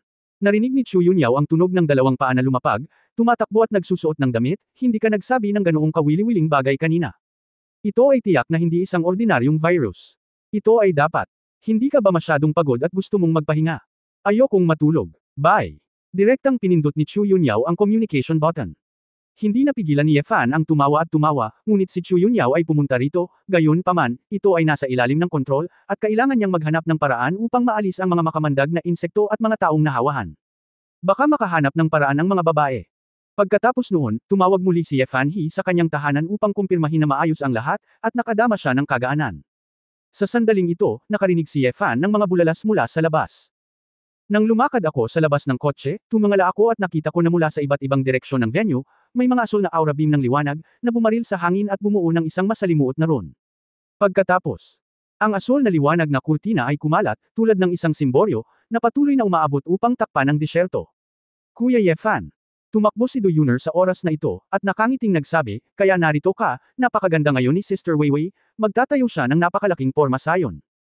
Nakita ni Ye Fan si Yuner, na matagal na niyang hindi nakikita, at iniunat ni Ye Fan ang kanyang kamay na may hitsura ng nostalgia, at niyakap ang babae. Ito. Oras, namumula ang mukha ni Do Yuner. Pagkatapos ng lahat, sinundan siya ng ilang matatanda ng angkan ng Phoenix, kabilang si Huang Yuzhan. Kapatid na Ye Fan. Hindi ito angkop dito, sabi ni Do Yuner, ngunit hindi niya napigil ang yakapin ang kanyang mga braso sa baywang ng lalaki, na nagpapakita ng isang nahihiyang ngiti. Anong masama kung yakapin ko ang babae ko? Sabi ni Ye Fan, sabay halik sa pisngi ng babae. Inilabas. Sa kanyang kamay, masuyong tiningnan ni Do Yuner ang lalaki. Ilang buwan na niya itong hindi nakita, ngunit hindi siya nakaramdam ng pagkailang. Sa halip, hiniling niya na dalawa na lang ang natitira sa mundo, upang masabi niya ang kanyang iniisip at hayaang damaloy ang agos ng pag-ibig. Naamoy ni Ye Fan ang matamis na amoy sa babae, at hindi na makapaghintay na hilahin siya papunta sa satellite car sa tabi niya, isara ang pinto, at magsaya, ngunit hindi ito ang oras kong tutuusin. Yuner, pinuntahan mo ako, dapat may iba pa. Tumingin si Ye Fan sa grupo ng angkan ng Phoenix sa likod. Tingnan sa kabanata 1820. Si Do Yuner ay bumalik sa kanyang katinoan, ngumiti ng nahihiya, at namula, Lolo at Ninuno Yuzhan, may gusto silang itanong sa iyo. Talagang nahuhulaan ni Fan kung ano ang gustong itanong ng grupong ito ng mga tao, ngunit hindi rin niya alam kung paano sasagutin. Nang makita ang nag-aalangan na hitsura ni Ye Fan, ang isang grupo ng mga tao mula sa angkan ng Phoenix ay lahat ay hindi mapalagay. Sa totoo lang, lahat ng naruroon ay mga elder ni Yefan, ngunit sa sandaling ito ay walang nang ahas na makipag-usap kay Yefan ng madali, nagkaroon ng matinding pressure. Kaya maaari ko lang hilingin kay Du Yunner na lumapit at lumapit. Magtanong ka, napabuntong hininga si Yefan, kailangan pang ibigay ang mukha ni Yunner. Xiao. Naghintay si Huang hanggang sa humakbang siya pasulong at nakangiting sinabi, "Kamahalan na Sword God, gusto naming malaman kung bakit nakipag-away sa iyo ang ninuno ni Xiaoru. Nasaan siya ngayon?" Bagamat sinabi ni Xiaoru bago siya umalis na maaaring hindi na siya magkita muli, ngunit masyadong mahalaga si Xiaoru sa angkan ng Phoenix. Kung wala na, manatili ka lang at turuan ang batang Phoenix kung paano magsunog ng dugo gamit ang pulang lotus. Nagkibit-balikat si Yefan, lalagpasan niya ang mundong ito ng Tai Chi, kaya't naghahanap siya ng mga taong makakalaban niya kung saan-saan, sinusubukang akitin ang banal na parusa, ngunit nabigla rin ako sa kanya, binubugbog niya lang siya. Kung saan siya pupunta ngayon, hindi ko alam, baka nakikipag-away na naman ako sa ibang mga amo, o baka pumunta ako sa isang lugar para ihagis, kung gusto niyang matagpuan mo, hindi mo na siya mahahanap. Ano? Nagulat si Huang Yushan, may iba pang mga master, kaya mo bang makipaglaban kay Ancestor Xiaoro? Oo.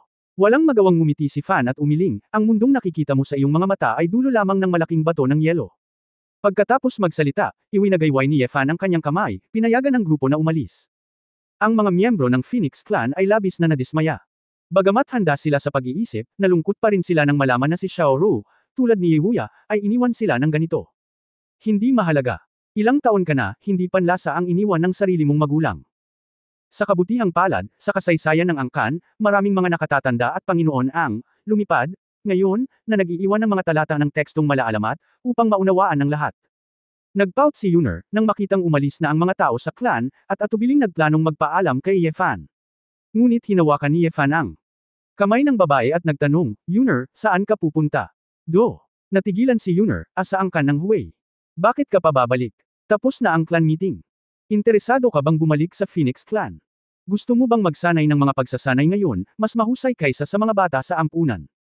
O gusto mo bang bumalik sa akin?" Tanong ni Yefan. Mabilis na umiling si Yunner, "Hindi.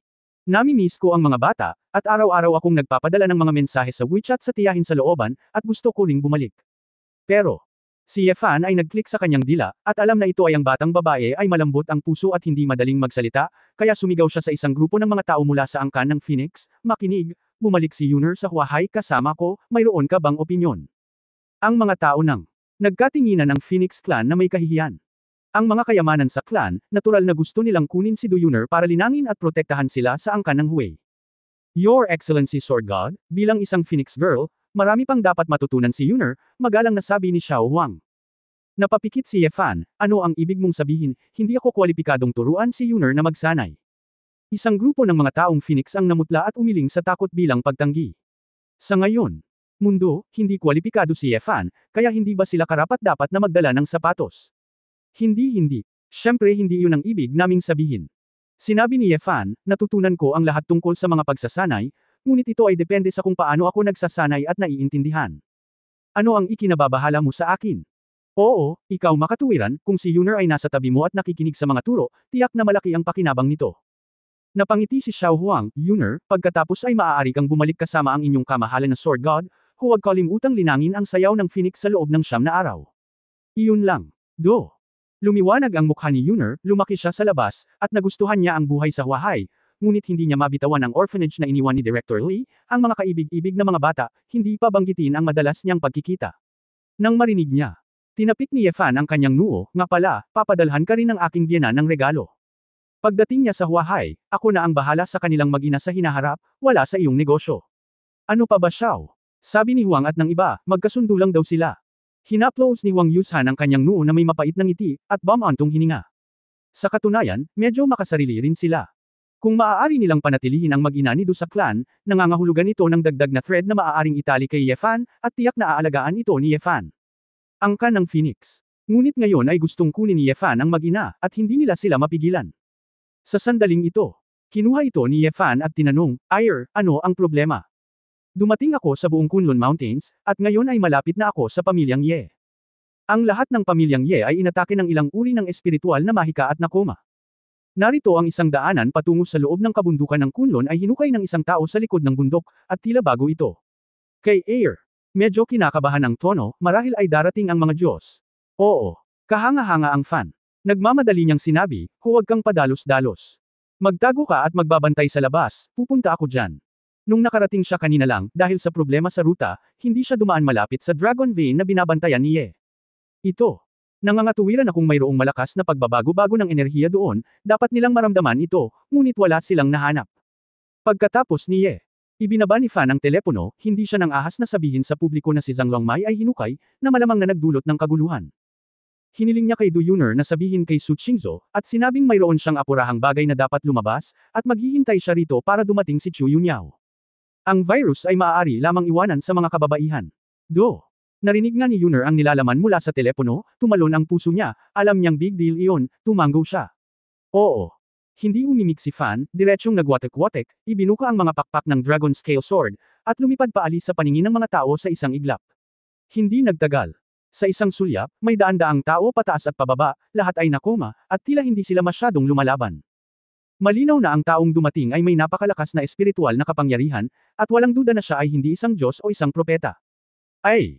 Nahulog si Ye Fan sa likod ng bundok, na hindi kalayuan sa maliit na bakuran kung saan nakatira si Ling Yue, ngunit ilang daang metro din ang layo nito. Ang babae. Napansin na ni Ye Fan na ito ay isang medyo maayos na pabilog na butas, sa halip na mabuksan ng mga spelling, ito ay mas katulad ng isang mekanikal na drill na direktang nag-drill dito. Hindi nakakagulat. Kung ito ay isang uri ng mekanikal na drill ng teknolohiya ng Ether, talagang walang pagbabago sa enerhiya, at hindi namin ito mahanap. Oo. Kumunot ang noo ni Fan, ito ang talagang magandang oras para sakupin ang clan meeting, at isang grupo ng mga idiot mula sa sinaunang mundo ng mga engkanto ang dumating para iantala ang oras, at halos sirain ang clan. Pagtatapos ng kabanatang ito. For more updates, click on the notification bell.